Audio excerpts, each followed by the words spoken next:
Hey guys, it's Slothastic and welcome on this special video about Walt Disney. I think if we like Disney movies, we totally need a video about Papa Disney, just to know more about the man behind the movies and the Walt Disney Company. So, let's go! Walter Elias Disney was born in December 5th, 1901 in Chicago and was the third son of a family of 5 kids. Elias Disney, Walt Disney's father, was a believer, a bossy and strict father who didn't accept any form of entertainment. When Walter was 5 years old, his father's company collapsed and the Disney family moved from Chicago to a farm in Wisconsin. This step in the little boy's life would mark him forever. Despite the duty and the strictness brought by the father, Walt was surrounded by nature. Marceline Town was crossed by its railroad, what was one of Walter's passions, and of course, the animals from the farm. Walter didn't get registered at school before his 8th year, so the young boy killed his loneliness and found tenderness around animals, which he humanized. They became his first drawing models, drawings that he sold to his neighbors. One of them hired him to draw his horse. We can tell that his funny animals we find later in the movie were inspired by this period of his life. Walt himself said that Porker, a female pig that lived in the farm, inspired him to draw the pig character from his 3 Little Pigs animated movie. When he was 9 years old, his family moved to Kansas City, where his father started to work in newspaper distribution. Every morning, the 9-year-old boy woke up at 4 a.m. to distribute the newspaper with his brother, Roy. The city made him miss the farm, but it got him a new passion he discovered by mixing with his neighbor, cinema and drama. In 1910, the cinema industry changed and Nickelodeon could be found. At this time, a version of Snow White was played. This movie impressed Walt so much that he could have watched it 1 billion times. Walt wanted to become a cartoonist and started with correspondence course with classes in the Kansas City Art Institute and illustrated his school magazine, The Voice. When, in 1917, the Disney family came back to Chicago, Walter was miraculously registered to the Chicago Art Institute night school by his father. At the same time as he studied, he also worked to help his family financially. In 1917, his brother Roy was called to be drafted for the First World War. Too young, Walter couldn't follow his brother, so he made up his passport and joined the American Red Cross and arrived in France at 16 years old. He worked as an ambulance driver and got to draw in the army newspaper Stars and Stripes on the side of his ambulance and on German helmets for one of his friends. When he came back from France in 1919, he declined the job his father found for him and decided to devote himself to his drawing career and moved back to Kansas City. There, he looked for a job in the cinema industry and got hired by the Pensman Rubin Commercial Art Studio as an illustrator. Then, for some financial reason, the Pensman Rubin Commercial Art Studio needed to close and Disney got dismissed. Even if this experience was short, it made him meet another illustrator, Hub Iwerks. In January 1920, the two men created the Iwerks Disney commercial artist, but a month later, their film closed because of the lack of customers, and they both ended up in the Kansas City Film Ad Company, where they would make their first short animations with paper cutting. This will be decisive for Walt, who then started to create for his own short movies. After a little while, Walter quiet and with another animator, Fred Harman, started creating some short movies based on some classical fables. Walt Disney offered his short movies for the program's openings of the Newman's Theatre. The Newman's Slothastic were really liked, and in May 23rd, 1922, Disney created Slothastic Inc. with Irex and Harman. Unfortunately, they didn't get the success they hoped, so Walt decided to take his inspiration on Out of the Inkwell from Max Fleischer and created Alice Wonderland. The difference, though, is that Alice Wonderland is a little girl in an animated world, when Out of the Inkwell is an animated clown in the real world. To produce Alice Wonderland, the Slothastic Inc. had to make an agreement with the Pictorial Club. This show worked, but things got more and more expensive, and the Pictorial Club called in the receiver, dragging Disney's firm down too in July 1923. He just got time to end Alice Wonderland, and, with it, he moved to California to join his brother Roy. After a while, Walter finally found someone interested in Alice Wonderland. Margaret J. Winkler, who lost the copyrights of Felix the Cat and Out of the Inkwell. She hired Disney and signed for 6 movies of Alice Wonderland. The two Disney brothers worked together in the 6 movies' realization. The Disney Bros Studio was the first animation movie studio of Hollywood. Disney kept his promise and called his team back. Irex as the leader. The success of the 56 movies of Alice comedy allowed the two brothers to build their first offices. In 1926, the Disney Brothers Studio changed to Walt Disney Studio. In 1927, Charles Means, Margaret Winkler's husband, wanted to change and improve his catalog from Universal, so Disney and Irex created a new character, Oswald the Lucky Bunny. Oswald's movie got really successful, but in 1928 came the shock.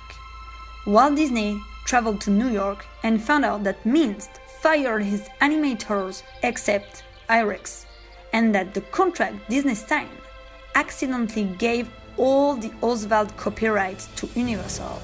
Even if Disney refused, it was too late, and Means kept producing Oswald without him. After that experience, Disney would never work for someone else but himself. He wanted to keep the control on everything, and has to not have the same problem again.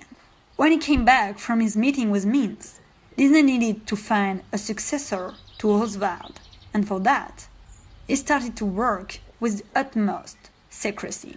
Mortimer Mouse got created, but Walt's wife suggested the name of Mickey instead of Mortimer, who sounded too formal. Walt, Roy, and Irex worked together on Mickey's, and Irex was the one to make most of the Mickey's first movie, 700 draws per day. And in May 1928, Plain Crazy showed to the public. This movie just got a now success to all of the production of the second movie, The Gallopin' Gaucho, who didn't get more success than the first one. Disney found the missing thing. Mickey needed to talk. Irex and him started to work on the synchronization between the picture and the sound. When Steamboat Willie came out, Disney was convinced of the success, but the distributor were not.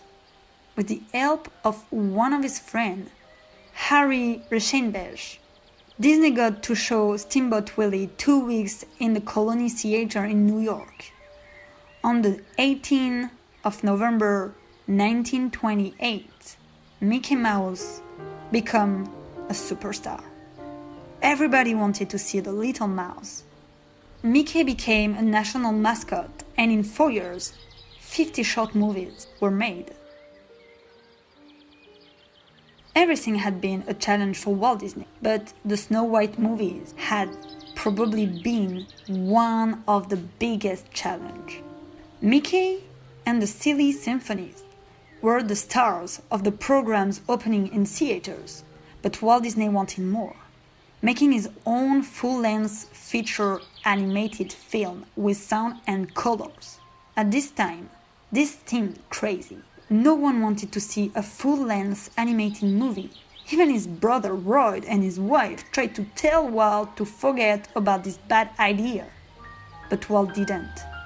He was convinced of the success after a trip in France where he saw a huge line waiting to see a full-length movie made of many of his shorts.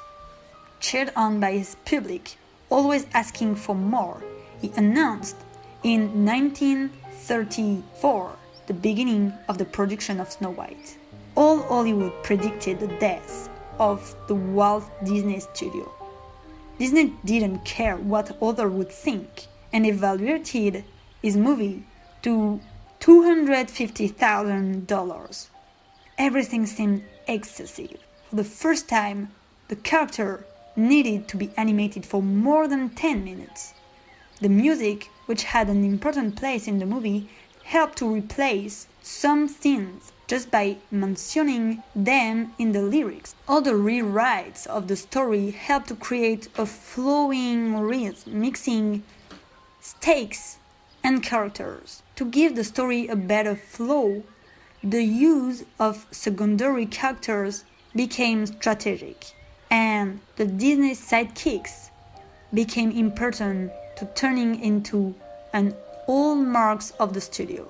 The dwarfs earned their names and their personalities only in the Disney version of this fairy tale, but some difficulty lasted. For example, the animation of the prince or the evil queen didn't completely satisfy the team. The production of the movie ended only a few days before its presentation to the public. All of Hollywood came to see the Disney folly. Walt Disney was really scared of how this movie would be welcomed, but when he saw the reaction of the public, women crying and all the emotion the spectators saw, he knew it triumphed. The success was huge, and the studios earned $8 million. Snow White is considered the biggest movie of all the time by Sergei Eisenstein. Snow White immediately earned an Oscar of Honor for its innovation. And the particularity of this Oscar is there is one big Oscar followed by 7 representing the 7 dwarfs.